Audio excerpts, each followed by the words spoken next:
उदाहरण नंबर 11 है, दो व्यक्तियों की आय का अनुपात 9:7 है और उनके खर्चों का अनुपात 4:3 है। यदि प्रत्येक व्यक्ति प्रति महीने में 2000 रुपए बचा लेता है तो उनकी मासिक आय ज्ञात कीजिए। अब देखो, मासिक आय निकालनी है, वो सब निकाल लेंगे। अनुपात का क्या करना है, आपने पहले पुरानी कक्षाओं में पढ़ा होगा कि अगर अनुपात में इस तरह से दो व्यक्तियों का जो भी डेटा दे रखा है तो पहले वाले को तो 9x लिख सकते हैं, दूसरे वाले को 7x लिख सकते हैं, x के रूप में ब्रेक कर सकते हो इसको। ऐसे यहां भी हालांकि हम लोग x के रूप में ज्यादा ब्रेक करते हैं, लेकिन x में हमने कर लिया है तो यहां 4y और 3y कह सकते हैं उनके खर्चों के लिए। तो यहां पर क्या लिखोगे, यहां लिखोगे कि मैं शुरू करता हूं, देखो आय का अनुपात अगर 9:7 है तो माना पहले व्यक्ति की आय 9x तथा दूसरे व्यक्ति की आय,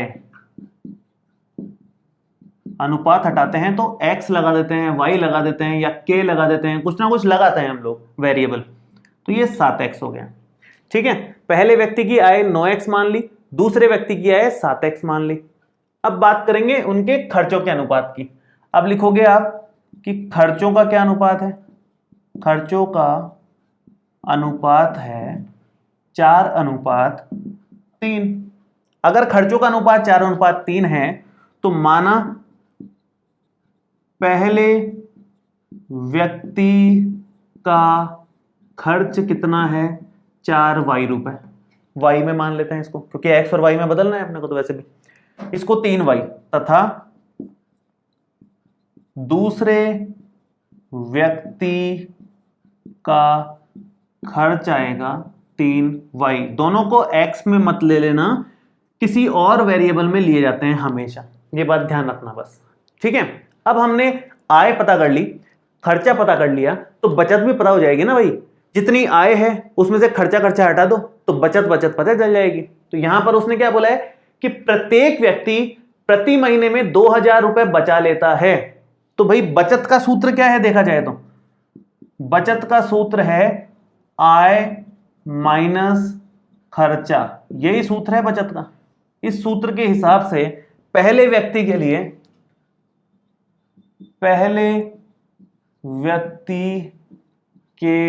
लिए अगर बात करें तो बचत कितनी है, दोनों के लिए 2000 रुपए बचत है, 2000 बचत है, और आय कितनी है 9x है, तो 9x माइनस, और पहले व्यक्ति का खर्च कितना है 4y। एक समीकरण तो ये बन गया। दूसरा देखो, दूसरे व्यक्ति की बात करें, दूसरे व्यक्ति के लिए अगर बात करें तो दूसरे व्यक्ति के लिए भी सेम बचत तो 2000 रुपए ही है, 2000 रुपए, दोनों के लिए 2000 रुपए बोला है उसने। आय माइनस खर्चा करना है तो आय 7x है इसकी और खर्चा इसका कितना है 3y, तो दूसरी समीकरण यूं बन गई। तो इस तरीके से हमने दो समीकरण बनाई। इस तरह के एक भी क्वेश्चन अभी तक नहीं आया था, तो काफी आराम से आप इसको बना सकते हो। सिंपल अनुपात को हमने x और y में ब्रेक कर लिया।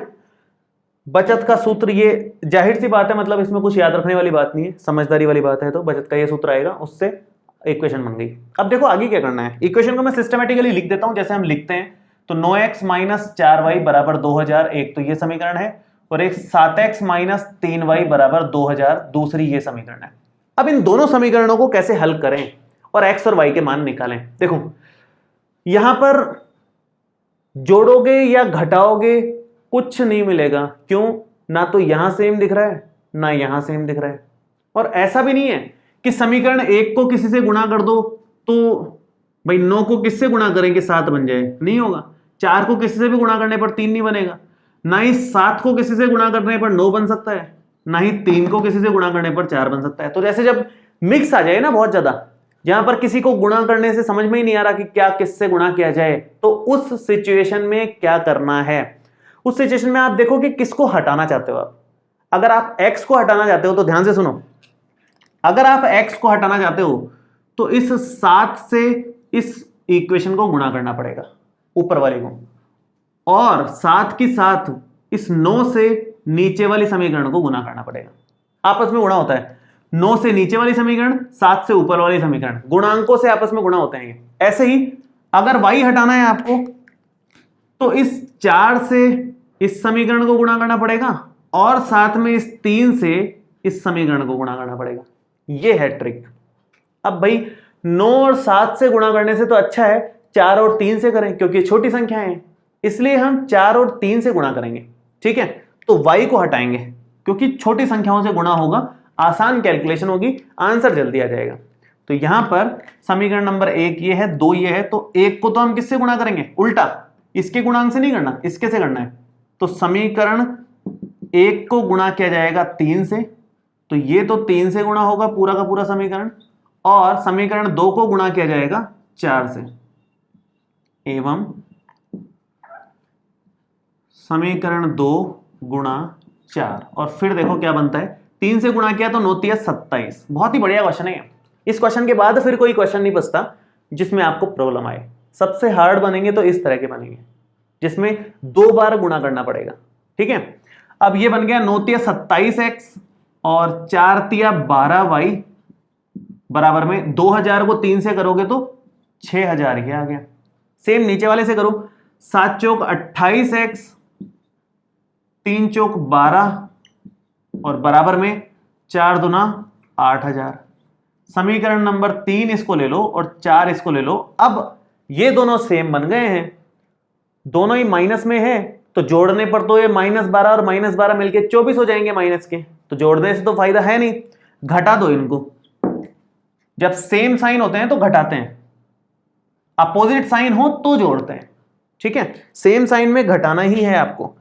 तो यहां पर क्या लिखोगे, 3 - 4, 3 में से 4 को घटाओ तो यहां प्लस है तो माइनस हो जाएगा, घटाने पे साइन चेंज होता है, पहले नीचे वाले माइनस साइन है तो यहां प्लस हो जाएगा, यहां प्लस साइन है तो माइनस हो जाएगा, ये कट गया, माइनस का 12 और प्लस का 12।